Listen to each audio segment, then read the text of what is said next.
As reações químicas ocorrem com troca de calor. Numa reação química pode haver perda de calor ou ganho de calor. Por exemplo, a reação química de combustão da madeira, quando eu acendo um palito de fósforo. A madeira está queimando.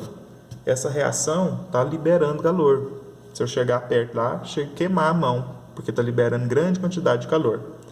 Esse é um tipo de reação onde há liberação de calor. O que está em volta se aquece, o que está em volta ganha o calor que está sendo liberado pela reação. Esse é um processo chamado de exotérmico. Um processo, exo é para fora, então um processo onde há liberação de calor, onde há calor para fora, processo exotérmico. Agora, se eu derrubar álcool na mão e o álcool evaporar, nesse processo, eu sinto o quê?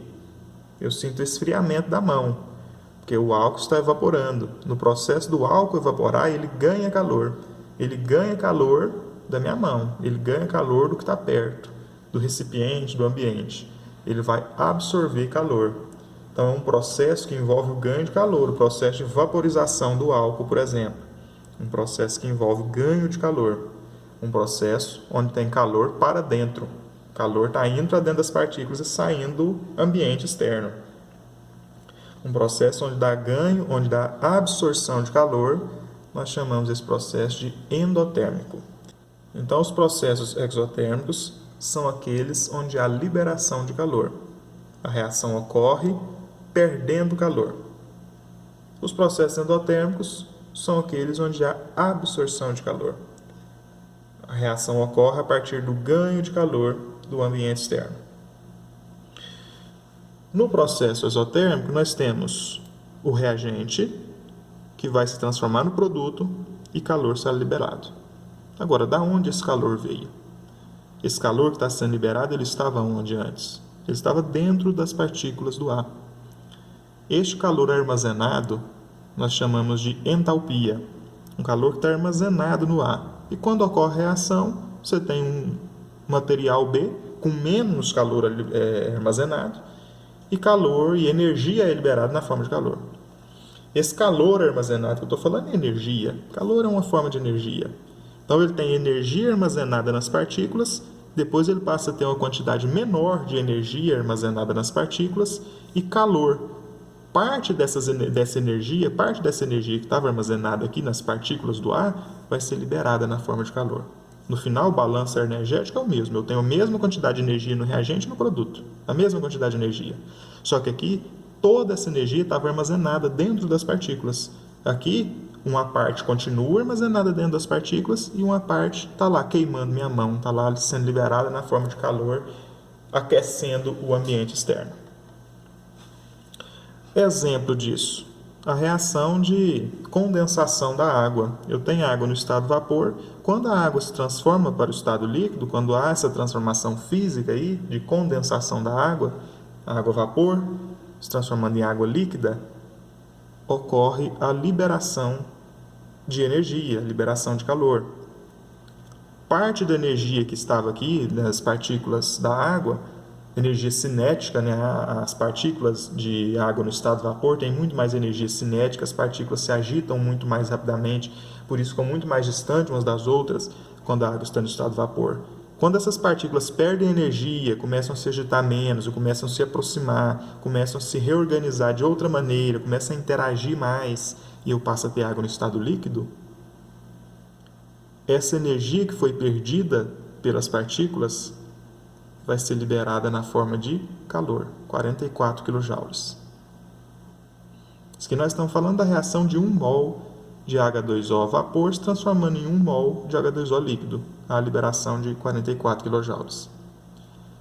Se ocorrer o contrário, se eu tiver um A ganhando calor para se transformar no B, veja que o balanço energético ainda continua o mesmo. Eu tenho A com uma certa quantidade de energia armazenada e calor do ambiente externo.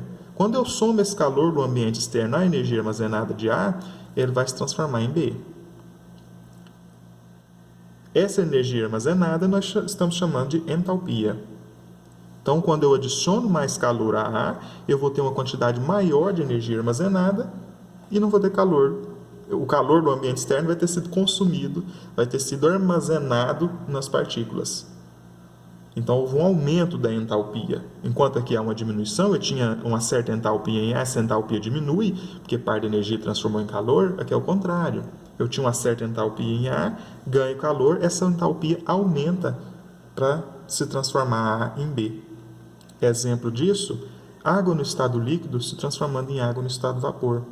O que está acontecendo com a água no estado líquido? As partículas estão pouco agitadas, pouca energia, muita interação entre as partículas, elas estão próximas umas das outras, nós temos o estado líquido da água. Quando essas partículas ganham 44 kJ, elas ganham energia, elas ganham calor do ambiente externo, isso vai aumentar a entalpia da água. O que vai acontecer quando as partículas da água ganharem energia? Elas vão estar mais distantes umas das outras, vão estar se movendo mais rapidamente e nós vamos ter o estado vapor para a água. Ela vai passar do líquido para o vapor. Houve ganho de energia para ela passar do líquido para o vapor. Então, nós vamos chamar esse processo de endotérmico. Houve absorção do calor. Houve aumento da entalpia. Porque a entalpia que já tinha foi adicionada de calor e aumentou. Eu tenho mais energia armazenada, eu tenho mais entalpia agora. Nós podemos analisar esses processos graficamente. Veja que no processo exotérmico, eu tinha uma certa entalpia para o reagente, o eixo Y é o eixo da entalpia, que vão estar gravadas as entalpias, e o eixo X é o decorrer da reação, o caminho da reação. Então, eu tinha uma certa entalpia nos reagentes, e o que aconteceu? O calor foi liberado, a entalpia diminuiu. Diminuiu porque parte da entalpia que estava aqui, parte do calor armazenado aqui, da energia armazenada, foi liberada. Então, agora eu tenho menor quantidade de energia armazenada. Ou seja, a entalpia diminui. Do reagente para o produto, a entalpia diminui. Então, se eu quiser calcular a variação da entalpia, o que vai acontecer? Toda variação a gente faz estado final menos estado inicial. Então, a variação de entalpia vai ser a entalpia do produto menos a entalpia do reagente. Isso que é a variação. Qualquer variação se calcula assim. Estado final menos o estado inicial. Então, produto menos reagente. Entalpia do produto menos entalpia do reagente. Quando eu fizer um valor pequeno menos um valor grande, conservo o sinal do qual, hein? Na subtração, quando tem os sinais diferentes, eu subtraio e conservo o sinal do maior. No caso, o maior é o reagente. O maior está depois do menos, então eu conservo o sinal de menos. O que vai acontecer aqui com a variação de entalpia? Esses 44 kJ que diminuíram da água vapor para a água líquida, essa variação de entalpia vai ser negativa.